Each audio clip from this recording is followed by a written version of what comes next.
ಮನದ ಸೂತಕ ಹಿಂಗಿದಡೆ ತನುವಿನ ಸೂತಕಕ್ಕೆ ತೆರೆ ಉಂಟೆ. ಅಯ್ಯ ಮೊದಲಿಲ್ಲದ ಸೂತಕಕ್ಕೆ ಮರುಳಾಯಿತು ಜಗವೆಲ್ಲ.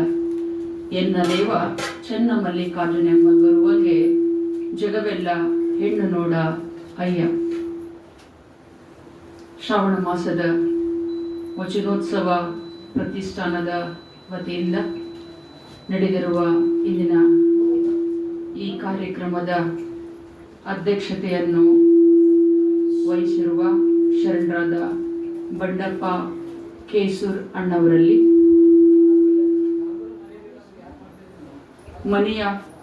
ಮಹಾಮನೆಯ ದಾಸೋಹಿಗಳಾದ ಭೋಗಶೆಟ್ಟಿ ಶರಣ ದಂಪತಿಗಳಲ್ಲಿ, ಈ ಕಾರ್ಯಕ್ರಮವನ್ನು ಆಯೋಜಿಸಲು ಕಾರಣೀಕರ್ತರಾಗಿರುವ ವಚನೋತ್ಸವ ಪ್ರತಿಷ್ಠಾನದ ಆಧಾರ ಸ್ತಂಭಗಳು ದುಳಗುಂಡಿ ಅಣ್ಣವರು, ಕಲ್ಲಣ್ಣಪ್ಪ ಅಣ್ಣವರು, ಮಂಗಲ್ಗೆ ಶರಣರು ಮತ್ತು ಎಲ್ಲ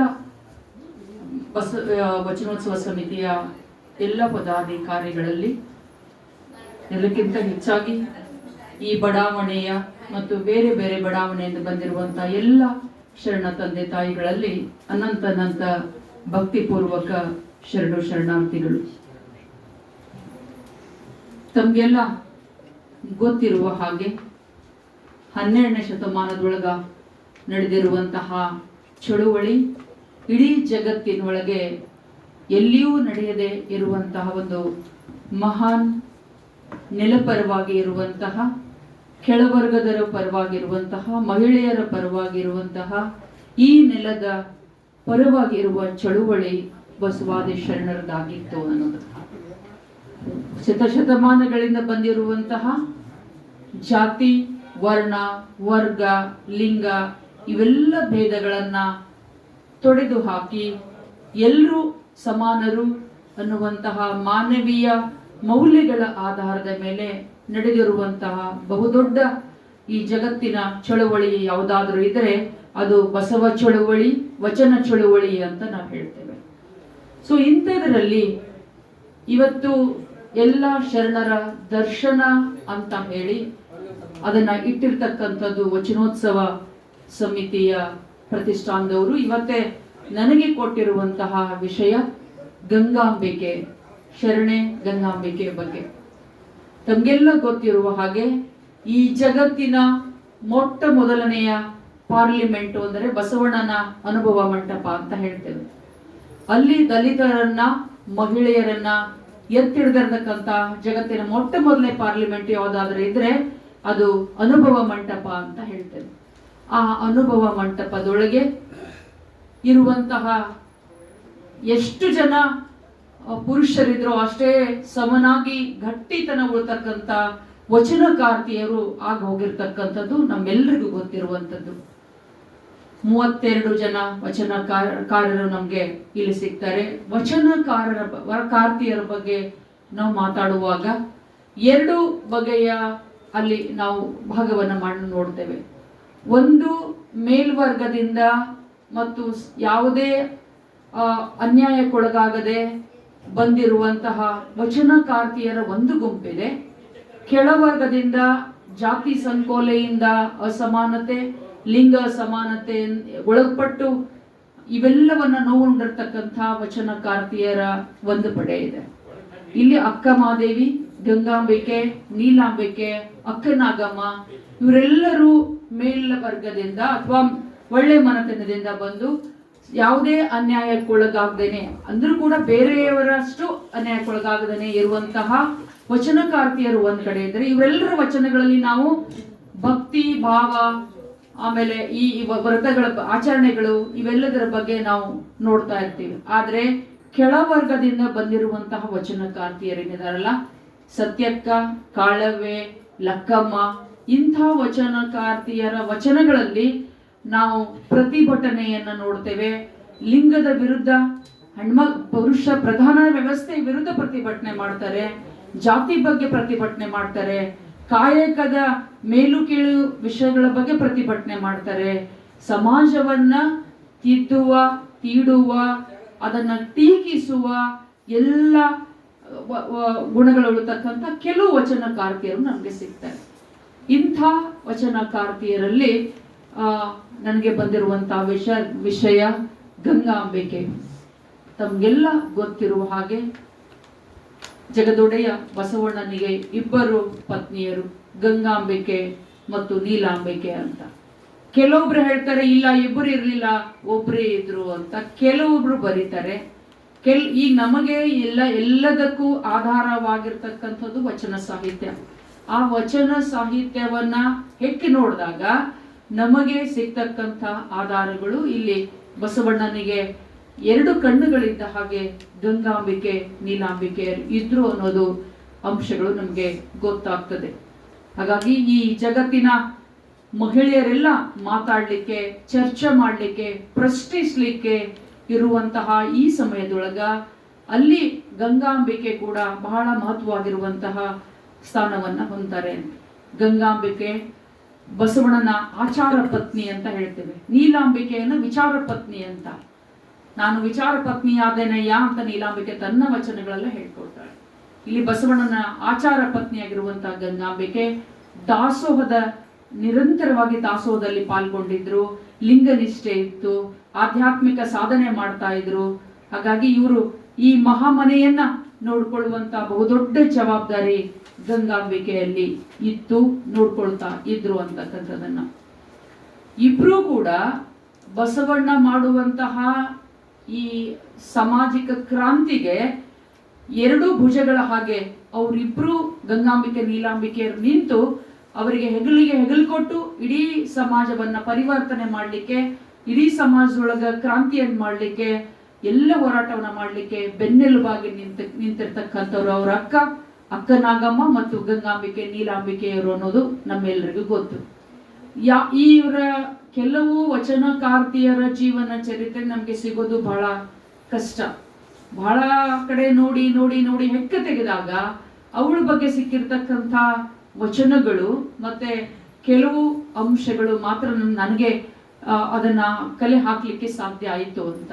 ತಮ್ಮೆಲ್ಲರಿಗೆ ಗೊತ್ತಿರುವ ಹಾಗೆ ಬಸವಣ್ಣನ ಸೋದರ ಮಾವ ಬಲದೇವರಸ ಕಲಚೂರಿ ವಂಶದ ಬಿಜ್ಜಳನ ಆಸ್ಥಾನದೊಳಗೆ ಮಹಾಮಂತ್ರಿಯಾಗಿದ್ರು.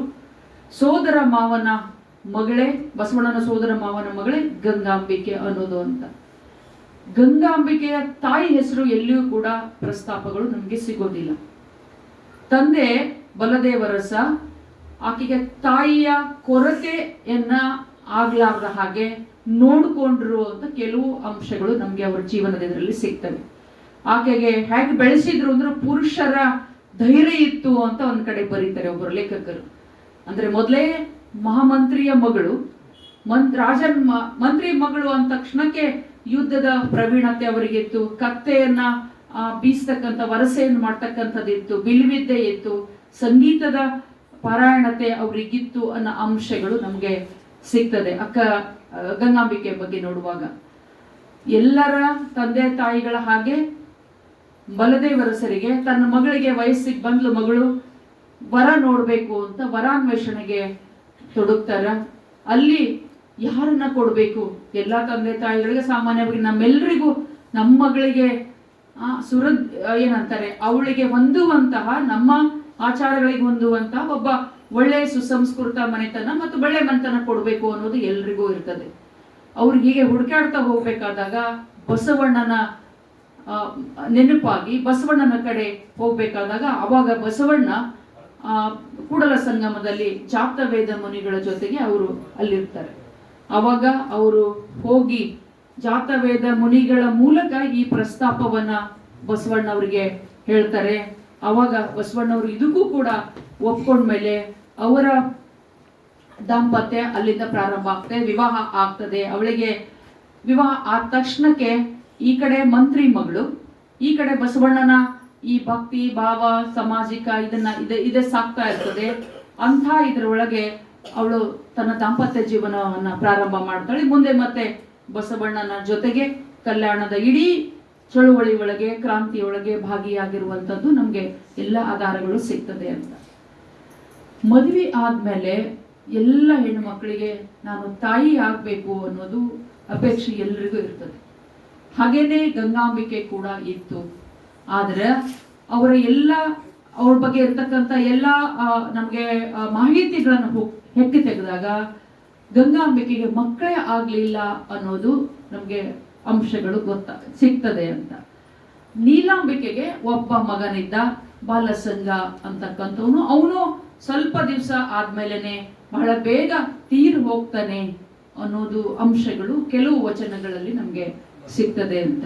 ಈ ಕಲ್ಯಾಣದಿಂದ ಒಂದು 2 ಕಿಲೋಮೀಟರ್ ಬಾಲ್ಕುಂದ ಅಂತ ಇದೆ, ಬೆಟ್ ಬಾಲ್ಕುಂದ ಅಂತ. ಅಲ್ಲಿ ಒಂದು ಗುಡ್ಡದ ಮೇಲೆ ತೋರಿಸ್ತಾರೆ, ಇಲ್ಲೇ ಬಾಲಸಂಗಯ್ಯನ ಸಮಾಧಿ ಇದೆ ಅಂತ. ಅಂದ್ರೆ ಗಂಗಾಂಬಿಕೆಗೆ ಮಕ್ಕಳಾಗಿರ್ಲಿಲ್ಲ, ನೀಲಾಂಬಿಕೆಯ ಮಗ ಬಾಲಸಂಗ ಇದ್ದ, ಅವನು ಕೂಡ ಬಹಳ ಬೇಗ ಲಿಂಗೈಕ್ಯ ಆದ ಅನ್ನೋದನ್ನ ನಮ್ಗಿಲ್ಲ. ಆ ಮಕ್ಕಳು ಇಲ್ಲ ಅನ್ನೋವರೆಗೂ ಗಂಗಾಂಬಿಕೆಗೆ ಯಾವಾಗ್ಲೂ ಕಾಡ್ತಾ ಇರ್ತದೆ. ಆ ವಿಷಯವನ್ನ ಯಾವಾಗ್ಲೂ ಬಸವಣ್ಣವರಿಗೆ ಪ್ರಸ್ತಾಪ ಮಾಡ್ತಾ ಇರ್ತಾಳೆ. ಸಹಜ, ಅದು ಹೆಣ್ಮಕ್ಳಿಗೆ ಇರ್ತಕ್ಕಂಥ ಸಹಜ ಆಸೆ, ಹಂಬಲ ಇರ್ತದೆ, ತಾಯಿ ಆಗ್ಬೇಕಂತಕ್ಕಂಥದ್ದು. ಅವಾಗ ಬಸವಣ್ಣ ಅವ್ರಿಗೆ ಹೇಳೋದು, ಇಲ್ಲ, ಕೂಡಲ ಚೆನ್ನ ಬಸವಣ್ಣನ ನಿನ್ನ ಮಗ ಅಂತ ನೀನು ತಿಳ್ಕೊಳ್ಬೇಕು, ಅವ್ರ ತಾಯಿಯಾಗಿ ಲಿಂಗಾರ್ಚನೆಯಲ್ಲಿ ನೀನು ಮಗ್ನವಾಗಿ ನಿನ್ನ ಜೀವನವನ್ನ ಸಾಗಿಸ್ಬೇಕು ಅಂತಕ್ಕಂಥ ಮಾತನ್ನ ಬಸವಣ್ಣ ಅವ್ರಿಗೆ ಹೇಳಿ ಅವರು ಸಮಾಧಾನ ಹೇಳ್ತಕ್ಕಂಥದ್ದು ನಮ್ಗೆ ಅಂಶಗಳು ಗೊತ್ತಾಗ್ತದೆ ಅಂತ. ಅನುಭವ ಮಂಟಪದ ಒಳಗ ಗಂಗಾಂಬಿಕೆ, ನೀಲಾಂಬಿಕೆ ಇಬ್ರು ಇಲ್ಲಿ ಅವರಿಗಿಂತಲೂ ಬಹಳ ಬಾಲ್ಯದಿಂದಲೂ ಬಸವಣ್ಣವರಿಗೆ ಬೆನ್ನೆಲುಬಾಗಿ ನಿಂತವರು ಅವ್ರ ಅಕ್ಕ ನಾಗಮ್ಮ. ಅವ್ರ ಜೊತೆಗೆ ಇವ್ರದ್ದು ಒಡನಾಟ, ಇವ್ರು 3 ಜನ ನಿಂತ್ಕೊಂಡು 3 ಕಂಬಗಳ ಹಾಗೆ ನಿಂತ್ಕೊಂಡು ಬಸವಣ್ಣನವರಿಗೆ ಬೆಳಿಲಿಕ್ಕೆ ಸಹಕಾರವನ್ನು ಕೊಡ್ತಾರೆ. ಅನುಭವ ಮಂಟಪ ಅಷ್ಟೇ ಅಲ್ಲ, ಗಂಗಾಂಬಿಕೆ ಇಡೀ ದಾಸೋಹ ಮನೆಯ ಒಂದು ಉಸ್ತುವಾರಿಯನ್ನು ನೋಡ್ಕೊಳ್ತಾರೆ. ಬಂದವರಿಗೆ ಎಲ್ಲ ಶರಣರಿಗೆ ದಾಸೋಹ ಮಾಡ್ತಕ್ಕಂಥದ್ದು, ಅವರು ಅದನ್ನ ನಿಭಾಯಿಸ್ತಕ್ಕಂಥದ್ದು ಮಾಡ್ತಾ ಇರ್ತಾರೆ. ನಾವು ಈಗಿನ ಕುಟುಂಬಗಳನ್ನು ನೋಡಿದಾಗ ಬಸವಣ್ಣವರ ಈಗಿರ್ತಕ್ಕಂಥ ಏನಿದೆ, ತಂದೆ ತಾಯಿಗಳು ಬೇಡ, ಅತ್ತೆ ಮಾವ ಬೇಡ, ನಾವಿಬ್ಬರೇ ಇದ್ರಾಯ್ತು ಅನ್ನುವಂತಹ ಈ ಆಧುನಿಕ ಇದರೊಳಗೆ ನಾವು ಎಂತಹ ಕುಟುಂಬವನ್ನು ಆದರ್ಶವಾಗಿ ಇಟ್ಕೊಳ್ಬೇಕಂತಂದ್ರೆ ಬಸವಣ್ಣವರ ಕುಟುಂಬ. ಅವ್ರ ಕುಟುಂಬದ ಒಳಗೆ ಇಬ್ರು ಹೆಂಡತಿಯರಿದ್ರು ಕೂಡ ಅವರಿಬ್ಬರ ನಡುವೆ ಯಾವತ್ತೂ ಕೂಡ ಮನಸ್ತಾಪ ಬರಲಿಲ್ಲ ಅನ್ನುವಂಥದ್ದನ್ನ ನಾವು ಇಡೀ ಚಳುವಳಿ ಒಳಗೆ ಓದ್ತೇವೆ. ಇಲ್ಲಿ ಅತ್ತಿಗೆ ನಾಗಂದೇರು, ಗಂಗಾಂಬಿಕೆ ನೀಲಾಂಬಿಕೆಗೆ ನಾಗ್ನಿಯಾಗಿ ಅಕ್ಕ ನಾಗಮ್ಮ ಇದ್ಲಲ್ಲ, ಅಕ್ಕ ನಾಗಮ್ಮನನ್ನ ಅವ್ರ ಸ್ವಂತ ತಾಯಿಯ ಹಾಗೆ ನೋಡ್ತಾ ಇದ್ರು ಅಂತ. ಅಲ್ಲಿ ಮತ್ತೆ ಸೋದರಳಿಯ ಚನ್ನಬಸವಣ್ಣ, ಅವರು ಕೂಡ ಈ ಸೋದರತ್ತೆ ಸೋದರ ಮಾವನ ಜೊತೆಗಿದ್ರು ಕೂಡ ಅವ್ರು ಎಲ್ಲರೂ ಒಂದೇ ಕುಟುಂಬದಾಗಿದ್ರು ಕೂಡ ಅದು ಅವರೆಲ್ಲರ ಮನಸ್ಸುಗಳು ಹೇಗಿದ್ದು ಅಂತಂದ್ರೆ ಎಲ್ಲರೂ ಈ ದೇಹಗಳು ಅಷ್ಟೇ ಬೇರೆ, ಹೃದಯಗಳೆಲ್ಲ ಒಂದೇ ತರ ಇರ್ತಾ ಇತ್ತು. ಅಂತಹ ಕುಟುಂಬದಿಂದ ಅಲ್ಲಿ ಯಾವುದೇ ತರ ಅತ್ತೆ ಈ ನಾಗ್ನಿ ಅತಿಗಿಂದ ನಡುವ ಕ್ಲೇಶಗಳಾಗ್ಲಿ ಅಥವಾ ಅಕ್ಕ ತಮ್ಮನ ನಡುವೆ ಆಗ್ಲಿ, ಸೋದರ ಮಾವನ ನಡುವೆ ಆಗ್ಲಿ, ಇವ್ಯಾವ ವ್ಯತ್ಯಾಸಗಳನ್ನು ನಾವು ಅಲ್ಲಿ ನೋಡೋದಿಲ್ಲ ಅಂತ. ಹೀಗಾಗಿ ಇಡೀ ಅನುಭವ ಮಂಟಪದ ಎಲ್ಲ ಕಲಾಪಗಳಲ್ಲಿ ಗಂಗಾಂಬಿಕೆ ಬಸವಣ್ಣವರಿಗೆ ಬೆನ್ನೆಲುಬಾಗಿ ನಿಲ್ತಾರೆ ಅಂತ.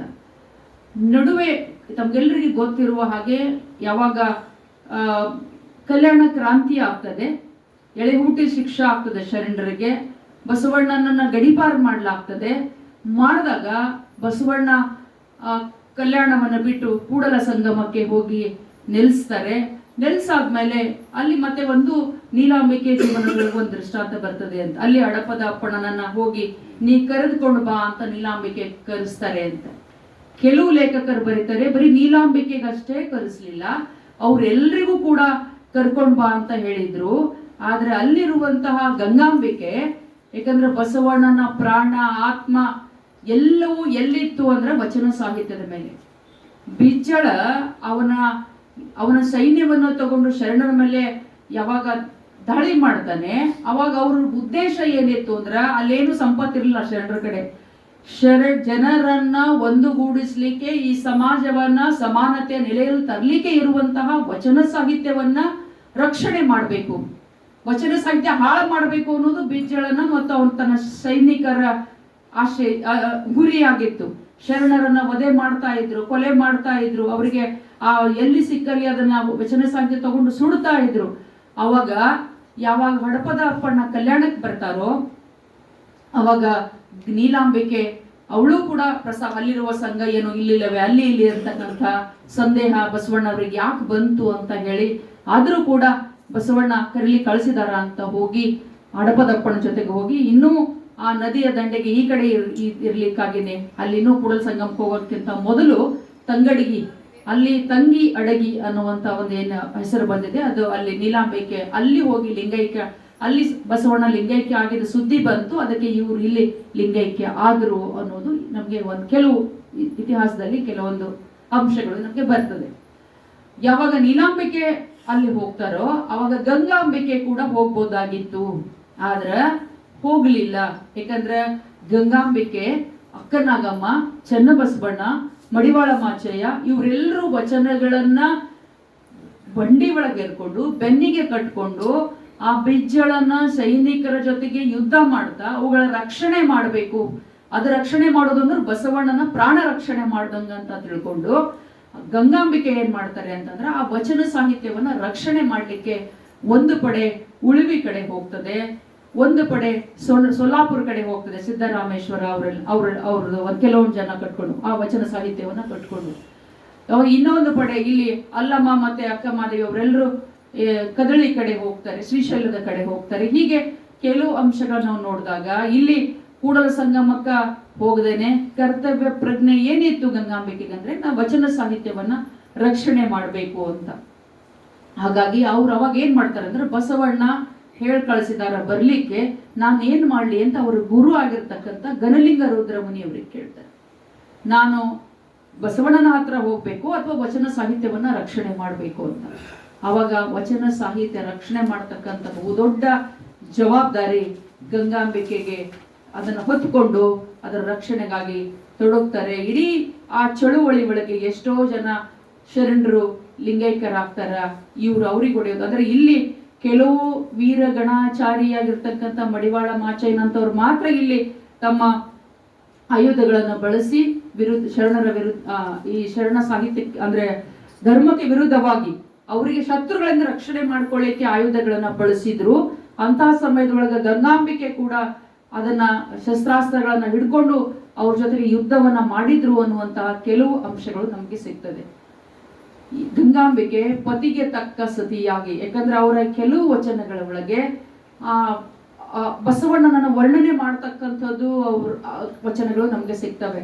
ಈ ಇಡೀ ಶರಣ ಸಂಕುಲಕ್ಕ ಮಹಾಮಾತೆಯಾಗಿ ಗಂಗಾಂಬಿಕೆ ಅವರು ಇದ್ರು ಅಂತ. ವಚನ ಸಾಹಿತ್ಯದ ರಕ್ಷಣೆ ಮಾಡ್ಲಿಕ್ಕೆ ಒಂದು ತರ ಸೈನಿಕರ ತರ ಅದನ್ನ ಬೆನ್ನಿ ಕಟ್ಕೊಂಡು ಅದನ್ನ ಬಂಡಿ ಒಳಗೆ ಹಾಕೊಂಡು ಕೈ ಒಳಗೆ ಇಡೀ ಸೈನ್ಯದ ಈ ಶರಣ ಸಂಕುಲದ ಒಂದು ನೇತೃತ್ವವನ್ನು ವಹಿಸಿಕೊಂಡು ಸೈನಿಕರ ಹಾಗೆ ಮುನ್ನುಗ್ತಾ ಇದ್ರು. ಶರಣರ ಜೀವಗೆ ಒಂದು ಸೇನಾನಿಯಾಗಿ ಮುನ್ನುಗ್ತಾ ಇದ್ರು ಅಂತ. ಇಡೀ ಶರಣರ ಜೀವನವನ್ನ ಕಾಪಾಡ್ತಕ್ಕಂಥ ಈ, ಯಾಕಂದ್ರ ಗಂಗಾಂಬಿಕೆಗೆ ಪ್ರಧಾನ ಮಂತ್ರಿಯ ಮಂತ್ರಿ ಮಗಳಾಗಿರೋದ್ರಿಂದ ಕೆಲವು ಆಯುಧಗಳನ್ನ ಬಳಸ್ತಕ್ಕಂಥದ್ದು ಕಲೆ ಕೂಡ ಅವಳಿಗೆ ಗೊತ್ತಿತ್ತು.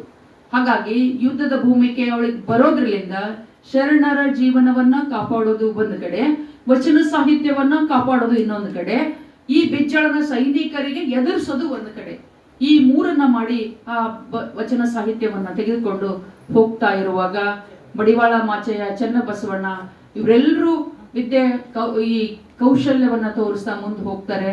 ಅಕ್ಕನಾಗಮ್ಮ ಗಾಯಾಳುಗಳಿಗೆ ಅಲ್ಲಿ ಶುಶ್ರೂಷೆ ಮಾಡ್ತಾಳೆ ಅಂತ ಸೇವಾ ಮಾಡ್ಕೊಂತ ಹೋಗ್ತಾರೆ. ಯುದ್ಧದೊಳಗೆ ಗಾಯಾಳುಗಳು ಯಾರಾಗ್ತಾರೆ ಅವ್ರಿಗೆಲ್ಲವೂ ರಕ್ಷಣೆಯನ್ನು ಕೊಡ್ತಾ ಅವ್ರಿಗೆ ಸೇವೆ ಮಾಡ್ತಾ ಮುಂದೆ ಹೋಗ್ತಾರೆ. ಜೊತೆಗೆ ಯುದ್ಧದ ಗಾಯ ಆದವ್ರಿಗೆ ಮಾತ್ರ ಅಲ್ಲ, ಅವ್ರಿಗೆ ಪ್ರಸಾದ ಮಾಡಿ ಊಟಕ್ಕೂ ಪ್ರಸಾದ ದಾಸೋಹ ಕೂಡ ಮಾಡ್ತಾ ಇರುವಂತಹ ಜವಾಬ್ದಾರಿ ಉಳುವಿ ಕಡೆ ಹೋಗುವಾಗ ದಾರಿಯಲ್ಲೆಲ್ಲ ಈ ಜವಾಬ್ದಾರಿಯನ್ನ ಗಂಗಾಂಬಿಕೆ ಅವರು ಹೊತ್ಕೊಳ್ತಾರೆ ಅನ್ನುವಂತ ಅಂಶಗಳು ನಮ್ಗೆ ಸಿಗ್ತವೆ.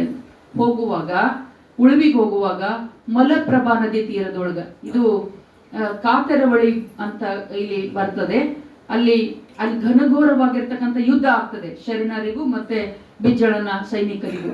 ಆ ಯುದ್ಧದೊಳಗ ಅವಳು ಲಿಂಗೈಕ್ಯ ಆಗ್ತಾಳೆ ಅನ್ನುವಂತ ಅಂಶಗಳು ನಮ್ಗೆ ಸಿಗ್ತದೆ. ಇದು ಮುಗುಟ್ ಖಾನ ಅಂತ ಊರು, ಹುಬ್ಳಿ ಹತ್ರ.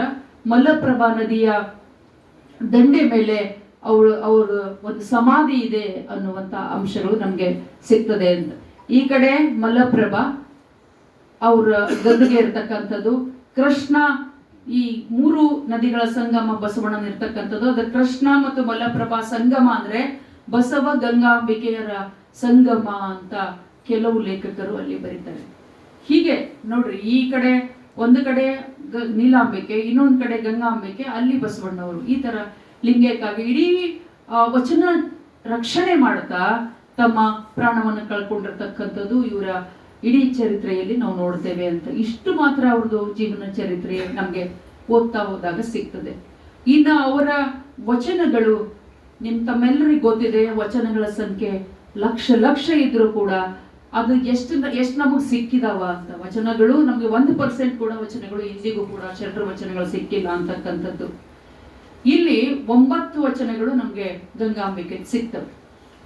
ಅಲ್ಲಿ ಅವಳ ಇಡೀ ಎಲ್ಲ ವಚನಗಳನ್ನು ನೋಡಿದಾಗ ಜೀವನದ ಅನುಭವಗಳನ್ನ, ಅವಳ ಜೀವನದೊಳಗೆ ಏನೇನಾಗಿರ್ತದೆ ಆ ಅನುಭವಗಳನ್ನ, ಲಿಂಗದ ಅನುಭವಗಳು, ಲಿಂಗ ಪೂಜಾ ಮಾಡೋದು, ಬಸವಣ್ಣ ಹೇಳ್ದ ಹಾಗೆ ಕೇಳ್ಕೊಂಡಿರೋದು, ಬಸವಣ್ಣನ ನೆರಳಾಗೆ ಇರೋದು ನನ್ನ ಧರ್ಮ ಅದ ಅಂತ ತಿಳ್ಕೊಂಡು ಗಂಗಾಂಬಿಕೆ ಇರ್ತಕ್ಕಂಥದ್ದು. ಅದಕ್ಕೆ ಆಚಾರ ಪತ್ನಿ ಅಂತಾರೆ ಅವರಿಗೆ. ಆಮೇಲೆ ಹೆಣ್ಣಿನ ಬಗ್ಗೆ ಕಳಕಳಿ ಇರ್ತಕ್ಕಂಥದ್ದು, ಮಕ್ಕಳ ವ್ಯಾಮೋಹ ಇರ್ತಕ್ಕಂಥದ್ದು, ಯುದ್ಧದ ಅನುಭವಗಳನ್ನ ಇಡೀ 9 ವಚನಗಳಲ್ಲಿ ನಾವು ನೋಡ್ತೇವೆ ಅಂತ. ಅವಳ ಅಂಕಿತ ನಾಮ ಗಂಗಾ ಪ್ರಿಯ ಕೂಡಲ ಸಂಗಮ ದೇವ ಅಂತಕ್ಕಂಥ ಅಂಕಿತ ನಾಮದಿಂದ 9 ವಚನಗಳನ್ನ ಬರೆದಿರ್ತಾರೆ. ಎಲ್ಲರಿಗೆ ಈಗಾಗಲೇ ನಾನು ಹೇಳಿದ ಹಾಗೆ ಅವರಿಗೆ ಮಕ್ಕಳಿರ್ಲಿಲ್ಲ ಅನ್ನೋದಕ್ಕೆ ಸಾಕ್ಷಿಯಾಗಿ ನಮಗೆ ವಚನಗಳು ಸಿಗ್ತವೆ ಅಂತಕ್ಕಂಥದ್ದು. ಅವಳು ಬಸವಣ್ಣನ ಹತ್ರ ಹೋಗಿ ತನ್ನ ನೋವನ್ನ, ನನಗೆ ಮಕ್ಕಳಿಲ್ಲ ಅಂತಕ್ಕಂಥ ಕೊರಗನ್ನ ಹೇಳ್ಕೊಂಡಾಗ ಅವಾಗ ಬಸವಣ್ಣ ಇವರಿಗೆ ಸಮಾಧಾನ ಮಾಡಿರಬೇಕು. ಅವಾಗ ಬಸವಣ್ಣ ಹೇಗೆ ಸಮಾಧಾನ ಮಾಡಿದ್ರು ಅನ್ನೋದನ್ನೇ ವಚನಗಳನ್ನ ಬರೀತಾರೆ ಅವರು. ಅವ್ರದ್ದು 1ನೇ ವಚನ ಅದೇ, ಅವಳ ಕಂದ ಬಾಲಸಂಗ ನಿನ್ನ ಕಂದ ಚನ್ನಲಿಂಗ ಎಂದು ಹೇಳಿದರಮ್ಮ ಎನ್ನ ಒಡೆಯರು. ಬಾಲಸಂಗ ಅವಳ ಕಂದ ಅಂದ್ರೆ ನೀಲಾಂಬಿಕೆಯ ಕಂದ, ನಿನ್ನ ಕಂದ ಚನ್ನಲಿಂಗ, ಚನ್ನಬಸವಣ್ಣ ನಿನ್ನ ಕಂದ ಇದ್ದಾನೆ, ಅವನನ್ನ ನಿನ್ನ ಮಗ ಅಂತ ತಿಳ್ಕೊ ಅಂತ ಹೇಳಿದರಮ್ಮ ಎನ್ನ ಒಡೆಯರು. ಫಲವಿಲ್ಲದ ಕಂದ ನಿರ್ಪಣವಳಿಗೆ ಎನಗೆ ಫಲವಿಲ್ಲ ಕಂದನಿಲ್ಲ, ಇದೇನು ದುಃಖದಂದುಗ ಗಂಗಾ ಪ್ರಿಯ ಕೂಡಲ ಸಂಗಮ ದೇವ. ಇಲ್ಲಿ ನನಗೆ ಫಲ ಇಲ್ಲ. ಫಲ ಅಂತಂದ್ರೆ ಮಕ್ಕಳಂದ್ರೆ ಫಲ ಅನ್ನುವಂತಹ ಭಾವನೆ ಅವತ್ತೂ ಇತ್ತು, ಇವತ್ತಿಗೂ ಇದೆ ಅಂತಕ್ಕಂಥದ್ದು. ನನಗೆ ಫಲನೂ ಇಲ್ಲ ಕಂದನೂ ಇಲ್ಲ ಅಂದ್ರೆ ನನಗೆ ಮಕ್ಕಳಿಲ್ಲ ಅಂತ ಅವಳ ವಚನ ಏನಾಗ್ತದೆ ಅಲ್ಲ, ಇದು ಈ ವಚನದ ಆಧಾರದ ಮೇಲೆ ಗಂಗಾಂಬಿಕೆಗೆ ಮಕ್ಕಳಾಗಿಲ್ಲ, ನೀಲಾಂಬಿಕೆಗೆ ಒಬ್ಬಳು ಮಗ ಇದ್ದ, ಅವನು ಬಾಲಸಂಗ ಅನ್ನೋದನ್ನ ಈ ಇದರಿಂದ ಗೊತ್ತಾಗ್ತದೆ. ಈ ತರ ಅವಳು 9 ವಚನಗಳಲ್ಲೆಲ್ಲ ಮಗನನ್ನ ಕಳ್ಕೊಂಡಿದ್ದು, ಮಗನ ಬಗ್ಗೆ ಪ್ರಲಾಪ ಮಾಡಿದ್ದನ್ನ ತಿಳಿತದೆ. ಸಾಮಾನ್ಯವಾಗಿ ಹಾಗೆ ಹೇಳ್ತಾರೆ, ಆ ದುಃಖ ಹೇಗಿತ್ತು ಮಗನಿಗೆ ಕಳ್ಕೊಂಡಿದ್ದದ್ದು. ಈ ಬಾಲಸಂಗನೇ ಕಳ್ಕೊಂಡಿದಂದ್ರ, ಒಂದು ಹಾಳ ಭೂಮಿಯ ಹುಲಿ ಬಂದು ಎನ್ನ ಎಳಗರುವ ಭಕ್ಷಿಸಿತ್ತಲ್ಲ. ಹುಲಿ ಬರ್ತದ, ಎಳೆ ಸಣ್ಣ ಕರು ಅಂತಂದ್ರೆ ಸಣ್ಣ ಕರು ಬಂದು ಹೆಂಗ ಆ ಹುಲಿ ಬಂದು ತಿಂತದ, ಹಂಗ ನನ್ನ ಎಳೆಗರು ಅಂದ್ರೆ ಬಾಲಸಂಗ. ಆ ಹುಲಿ ಹಾಳಿಗೆ ಹೋಗದು, ಆ ಹುಲಿ ಎಳೆಗರುವ ಕಂಡು ಜನನಿಯಾಯಿತು, ಇದೇನೆಂದಡೆ ಗಂಗಾಪ್ರಿಯ ಕೂಡಲ ಸಂಗಮ ದೇವ ಅಂತ. ತಾಯಿ ಮಕ್ಕಳ ಅಗುಲುವಿಕೆಯ ನೋವನ್ನ ಇಡೀ ಈ ವಚನದೊಳಗೆ ನಾವು ನೋಡ್ತೇವೆ ಅಂತ. ಇನ್ನೊಂದು ವಚನದಲ್ಲಿ ಅವಳು ಹೇಳ್ತಾಳೆ, ನಮ್ಮಯ್ಯನ ಮನದಲ್ಲಿ ಮಾತಿನಲ್ಲಿ ಸೂಸುವ ಮೂರ್ತಿ. ನಮ್ಮಯ್ಯ ಅಂದ್ರೆ ಬಸವಣ್ಣ. ಅವರ ಮನದಲ್ಲಿ ಮಾತಿನಲ್ಲಿ ಸೂಸುವ ಮೂರ್ತಿ ನೋಡುತ್ತ ಬಯಲಾಯಿತಲ್ಲ. ಅದು ಮಗಂದ ಇದನ್ನ ಹೇಳ್ತಿರ್ತಾರೆ. ನಮ್ಮಯ್ಯನ ಮನದಲ್ಲಿ ಮಾತಿನಲ್ಲಿ ಸೂಸುವ ಮೂರ್ತಿ ನೋಡುತ್ತ ಬಯಲಾಯಿತಲ್ಲ, ಇದು ಅಲ್ಲಮಯ್ಯ ಮಾಡಿದ ಬೇಟ. ಬಸವಣ್ಣವರಿಗೆ ಮಗ ಅಂದ್ರೆ ಬಹಳ ಮೋಹಿಸ್ತಿದ್ರು ಅನ್ನೋದು ಕೆಲವು ಲೇಖಕರು ಬರೀತಾರೆ. ಅದಕ್ಕೆ ನಮ್ಮಯ್ಯನ ಮನದಲ್ಲಿ, ನಮ್ಮಯ್ಯ ಅಂದ್ರೆ ಬಸವಣ್ಣನ ಮನಸ್ಸಿನಲ್ಲಿ ಮಾತಿನಲ್ಲಿ ಸೂಸುವ ಮೂರ್ತಿ, ಮಗನ ಮೂರ್ತಿ ಮಾತನಾಡಿ ಹೇಳ್ತಿರ್ತಾರೆ. ನೋಡುತ್ತ ಬಯಲಾಯಿತಲ್ಲ, ಇದು ಅಲ್ಲಮಯ್ಯ ಮಾಡಿದ ಮಾಟ. ಹೋದದು ನಿಶ್ಚಯವಾದಡೆ ಕರುಳು ಕಳವಳಿಸುತ್ತಿದ್ದದು. ಅವ ಹೋಗಿದ್ದು ಗೊತ್ತಿದ್ರು ಕೂಡ ಕರುಳು ಕಳವಳಿಸ್ತದ, ಕರುಳು ಹರಿತದಂತಾರ, ಕರುಳು ಹರಿತದ ಮಕ್ಕಳು ಹೋದ್ಮೇಲೆ ಅಂತ. ಅದನ್ನ ಇಂತಪ್ಪ ಕಂದ ಪೋದಡೆಯೂ ಪೋಗಿಲ್ಲ ಗಂಗಾ ಪ್ರಿಯ ಕೂಡಲ ಸಂಗನ. ಇಲ್ಲಿ ಇಷ್ಟಲಿಂಗದಲ್ಲಿ ನಿನ್ನ ಕಂದನನ್ನ ಕಾಣಬೇಕು, ನೀ ಮಗನಲ್ಲೇ ಅದನ್ನ ವ್ಯಾಮೋಹ ಇಟ್ಟುಕೊಳ್ಬೇಡ ಅನ್ನೋದನ್ನು ಕೂಡ ನನಗೆ ಬಸವಣ್ಣ ಹೇಳಿದ್ರು ಅನ್ನೋದನ್ನ ನಾವು ಇಡೀ ಈ ವಚನದೊಳಗೆ ನಾವು ನೋಡ್ತೇವೆ. ಈ ತರ ಈ ಸಾಮಾನ್ಯವಾಗಿ ಎಲ್ಲ ಮಹಿಳೆಯರಿಗೂ ಇರುವಂತಹ ಕೆಲವು ಆಶೆಗಳನ್ನ ಇಲ್ಲಿ ನಾವು ಗಂಗಾಂಬಿಕೆಯಲ್ಲಿ ನೋಡ್ತೇವೆ ಅಂತಕ್ಕಂಥದ್ದನ್ನ. ಇನ್ನು ಇನ್ನೊಂದು ವಚನ, ಇವಳು ಆಚಾರ ಪತ್ನಿ ಆಗಿದ್ಲು ಅಂತಂದ್ರೆ ಬಸವಣ್ಣ ಏನ್ ಹೇಳಿದ್ರು ಅದನ್ನ ಕೇಳ್ಕೊಳ್ತೀರಿ. ಎದುರು ಮಾತಾಡ್ತಾ ಇರ್ಲಿಲ್ಲ, ಪ್ರಶ್ನೆ ಮಾಡ್ತಾ ಇರ್ಲಿಲ್ಲ. ಬಸವ ತತ್ವ ಅಥವಾ ಅವ್ರೇನು ಚಳುವಳಿ ಮಾಡ್ತಾ ಇದ್ರು ಅದಕ್ಕೆ ಯಾವತ್ತೂ ವಿರುದ್ಧ ಹೋಗ್ತಾ ಇರ್ಲಿಲ್ಲ. ಪತಿ ಆಜ್ಞೆ ಅಂತಂದ್ರೇನೆ ಅದು ಒಂದು ದೊಡ್ಡ ಆಜ್ಞೆ ಅಂತೂ ಬಸವಣ್ಣ ಯಾವತ್ತೂ ಮಾಡ್ಲಿಕ್ಕೆ ಹೋಗ್ಲಿಲ್ಲ. ಎಲ್ರಿಗೂ ಗೊತ್ತಿರುವ ಹಾಗೆ ಪ್ರತಿಯೊಬ್ಬ ಮಹಿಳೆಗೂ ಈ ಕೆಳವರ್ಗದಲ್ಲಿರ್ತಕ್ಕಂಥ ಹೆಣ್ಮಕ್ಳಿಗೂ ಕೂಡ ಎಂತೆಂಥ ಮಹಿಳೆಯರಿಗೆ ಅವರು ಸ್ಥಾನ ಕೊಟ್ಟಿದ್ರು, ಅಕ್ಕ ಅಂದ್ರು, ಅಣ್ಣ ಅಂದ್ರು, ಅಂಥದ್ರಲ್ಲಿ ಆಜ್ಞೆ ಮಾಡ್ಲಿಕ್ಕೆ ಹೋಗ್ತಾ ಇರಲಿಲ್ಲ. ಆದ್ರೆ ಇವಳು ಏನಂತ ಹೇಳಿದ್ರೆ ಪತಿ ಆಜ್ಞೆಯಲ್ಲಿ ಶರೀಫ ಸತಿಗೆ ಪ್ರತಿಜ್ಞೆಯ ಪತಿಕರದಲ್ಲಿ ಪೋಪದೆರೆ ಯಾತನೆಯಲ್ಲವೇ. ಇದು ಒಂದು ಬೆಳಗಿನ ವಚನ ಟೈಪ್ ಬರ್ತದೆ.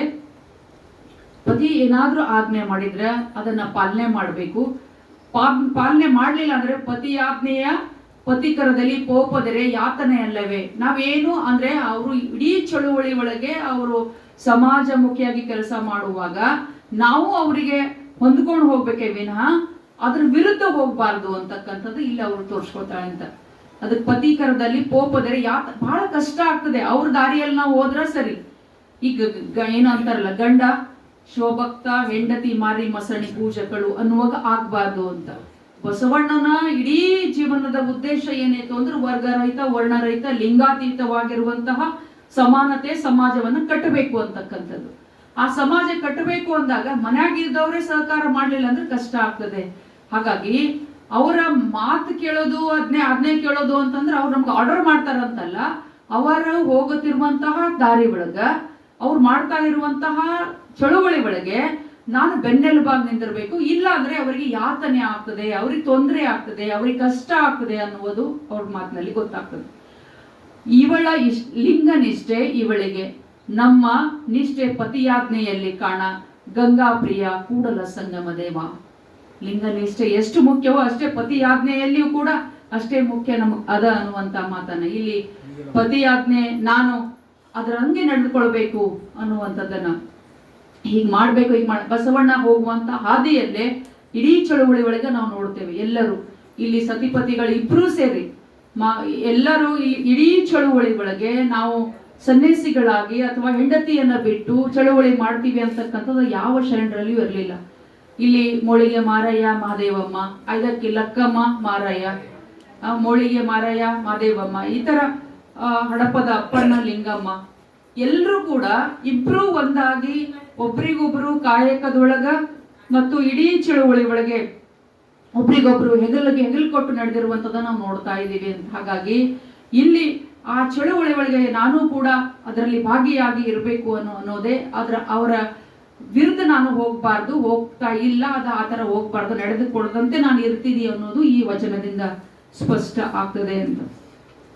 ಇವರು ಕಲ್ಯಾಣ ಬಿಟ್ಟು ಮುಂದೆ ಉಳುವಿ ಕಡೆಗೆ ಹೋಗುವಾಗ ನಡುವೆ ಅಲ್ಲಿ ವಚನಕಾರರಿಗೆ ವಚನವನ್ನ ಭಂಡಾರವನ್ನ ಹಾಳು ಮಾಡಬೇಕು ಅಂತ ಬಿಜ್ಜಳನ ಸೈನ್ಯ ಅಟ್ಟಿರ್ತದೆ.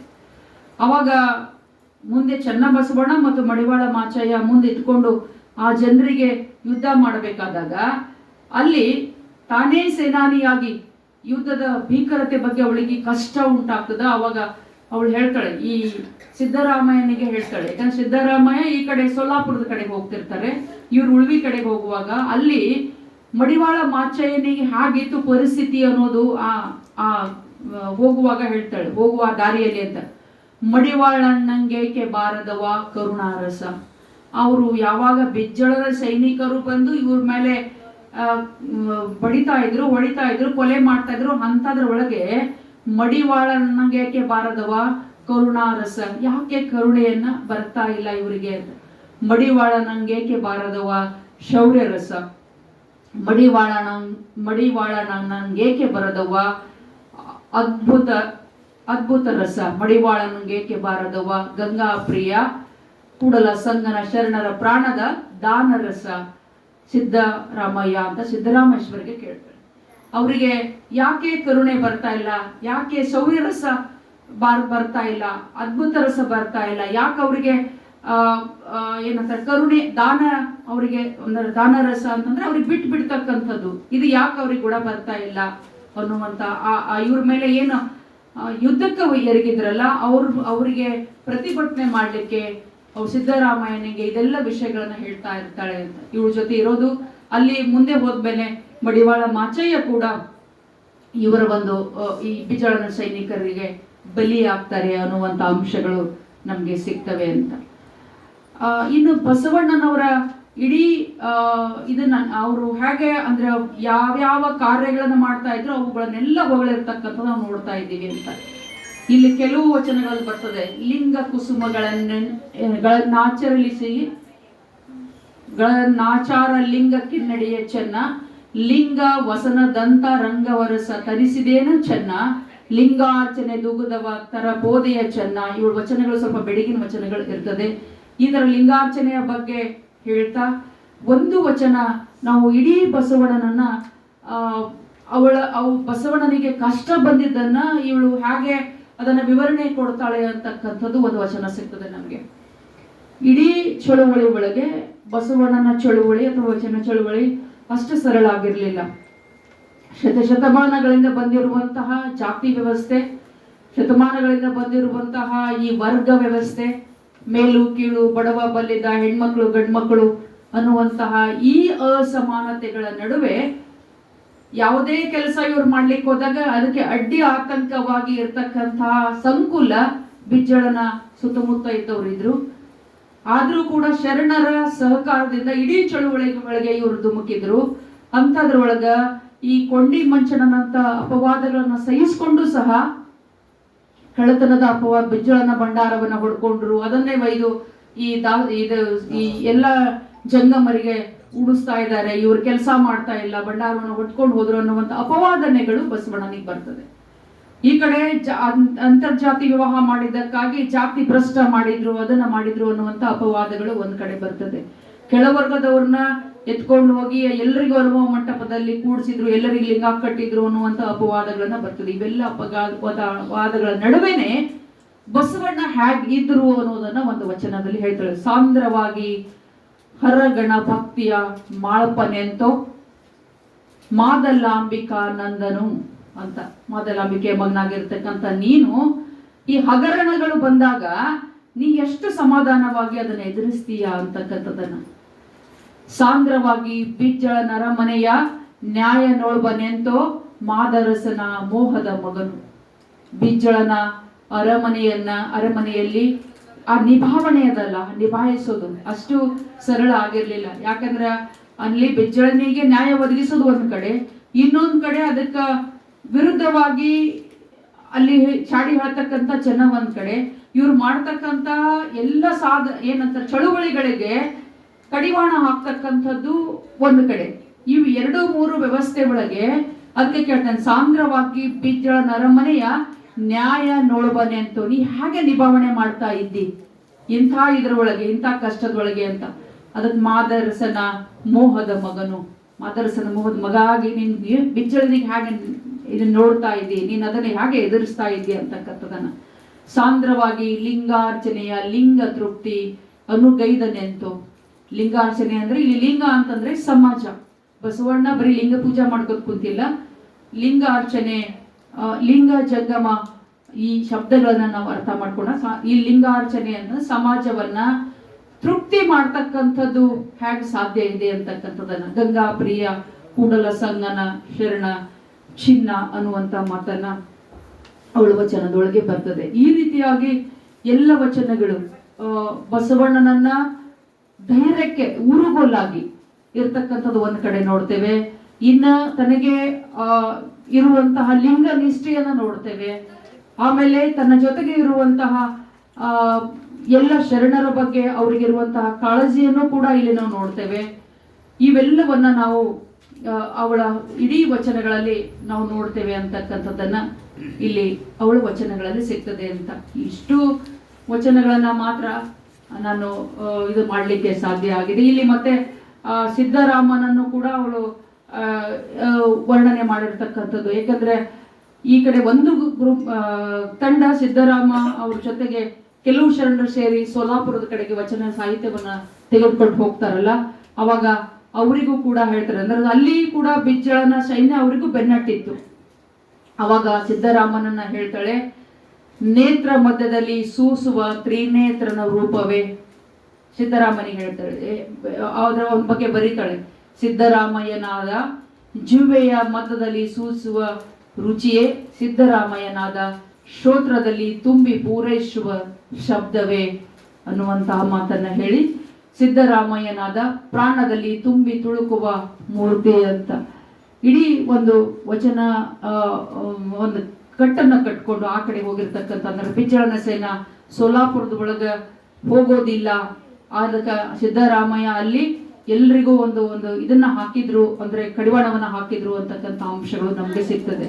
ಹೀಗೆ ಇಡೀ ವಚನ ಚಳುವಳಿಯಲ್ಲಿ ವಚನಗಳ ರಕ್ಷಣೆಯನ್ನ ಮಾಡ್ತಾ ಬಸವಣ್ಣನ ನೆರಳಾಗಿ ಇರುವಂತಹ ಗಂಗಾಂಬಿಕೆಯನ್ನ ನಾವು ಇಲ್ಲಿ ನೋಡ್ತಾ ಇದ್ದೇವೆ. ಹಾಗಾಗಿ ಶರಣ ದಾಂಪತ್ಯದಲ್ಲಿ ಇಲ್ಲಿ ಎಲ್ಲಿಯೂ ಕೂಡ ಬಿರುಸಗಳನ್ನ ಬರದೇ ಇರುವಂತದ್ದು. ಯಾಕಂದ್ರೆ ಬಸವಣ್ಣ ಯಾರಿಗೂ ಹೆಚ್ಚಿಗೆ ಮಾಡಲಿಲ್ಲ, ಯಾರಿಗೂ ಕಡಿಮೆ ಮಾಡಲಿಲ್ಲ. ಇಲ್ಲಿ ದಾಂಪತ್ಯದಲ್ಲಿ ಜಗಳ ಬರುದೇ ಅದಕ್ಕೆ, ಆ ಹೆಂಡತಿಗೆ ಜಾಸ್ತಿ ಮಾಡಿದ್ರು, ಈ ಹೆಂಡತಿಗೆ ಕಡಿಮೆ ಮಾಡಿದ್ರು ಅಂತಕ್ಕಂಥದ್ದು. ಒಬ್ರು ಆಚಾರ ಪತ್ನಿ ಆಗಿದ್ರೆ ಇನ್ನೊಬ್ರು ವಿಚಾರ ಪತ್ನಿ ಆಗಿದ್ರು, ಒಬ್ರು ಅವರ ಕೆಲಸದಲ್ಲಿ ಭಾಗಿಯಾಗಿದ್ರೆ ಒಬ್ರು ಸಮಾಜ ಕಾರ್ಯದಲ್ಲಿ ಭಾಗಿಯಾಗಿ ಅವ್ರು ಇಡೀ ಚಳುವಳಿ ಒಳಗ ಭಾಗವಹಿಸ್ತಾರೆ. ಹಾಗಾಗಿ ಅವರ ನೆರಳಾಗಿ ಇರ್ತಾರೆ ಅನ್ನುವಂತ ಅಂಶಗಳನ್ನ ಹೇಳ್ತಾ, ಇಡೀ ಚಳುವಳಿ ಒಳಗ ಅವರು ಅಷ್ಟೇ ಅಲ್ಲ, ಎಲ್ಲ ಶರಣ ದಂಪತಿಗಳು ಸಹ ಇದನ್ನ ಮುಂದುವರಿಸಿಕೊಂಡು ಹೋಗ್ತಾರೆ. ಈ ಚಳುವಳಿಗಳು ಮತ್ತೆ ಮತ್ತೆ ನೆನಪಿಸ್ಕೊಳ್ಬೇಕಾದ್ರೆ ಈ ತರದ ಶ್ರಾವಣ ಮಾಸದ ಕಾರ್ಯಕ್ರಮಗಳು ನಮ್ಗೆ ಮತ್ತೆ ಅಗತ್ಯ ಆಗ್ತದೆ. ಹಾಗಾಗಿ ಈ ಒಂದು ಕಾರ್ಯಕ್ರಮದಲ್ಲಿ ಮಾತಾಡಲಿಕ್ಕೆ ಅವಕಾಶ ಕೊಟ್ಟಿದ್ದಕ್ಕಾಗಿ ವಚನೋತ್ಸವ ಪ್ರತಿಷ್ಠಾನದವರಿಗೆ ನಾನು ಧನ್ಯವಾದಗಳನ್ನು ಹೇಳಿ ನಾನು ಮಾತು ಮುಗಿಸ್ತೇನೆ. ಶರಣ